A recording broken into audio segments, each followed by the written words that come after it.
আমাদের এই মুহূর্তে আমাদের প্ল্যান হচ্ছে এটাই, আমাদের বাংলাদেশে যে নদীগুলো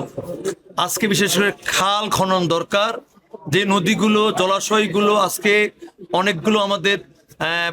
অনেকে দখলদারিতে চলে গেছেন, সেইগুলোকে মুক্ত করা এবং আমাদের শহীদ জিয়াউর রহমান 1977 সাল থেকে 81 সাল পর্যন্ত প্রায় উনি প্রায় 2000 বেশি মাইল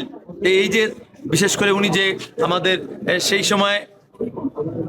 আমাদের খাল খনন করেছিলেন, সেই খাল খনন কর্মসূচিটাকে আমরা সামনে নিয়ে আসবো এবং সেটা হয়তো আগামী 15 দিনের ভিতরে আমরা বাংলাদেশের যে কোনো জেলা থেকে আবার সেই খাল খনন শুরু করব এবং সেখানে শুধু আমাদের প্রশাসন নয়, সে সাধারণ মানুষ যে সম্পৃক্ত হয়, আরও কিছু মন্ত্রণালয় সম্পৃক্ত হয়, সেই সম্পৃক্ত করেই আমরা সেইগুলো বাস্তবায়ন করেই আমরা শুধু খাল খনন নয়, আমাদের এই মন্ত্রণালয়ের মধ্যে দিয়ে আমাদের কিন্তু বৃক্ষরোপণটাও আছে, সেই বৃক্ষরোপণ করেও কিন্তু আমাদের বিশেষ করে আমাদের আবহাওয়া পরিবেশ যেন আমাদের অনুকূলে থাকে সেই জন্য আমরা পদক্ষেপ নিয়েছি, ইতিমধ্যে সিদ্ধান্ত নিয়েছি। আশা করি আগামী 15 দিনের ভিতরে সেগুলো বাস্তবায়ন শুরু হবে। বিশ্বের নানা প্রান্ত থেকে রেমিটেন্স লেনদেনে নগদ নিয়ে এলো হার না মানা হার অফার। সর্বনিম্ন 10,000 টাকার রেমিটেন্স নগদে পাঠালে স্বর্ণের হার জেতার সুযোগ।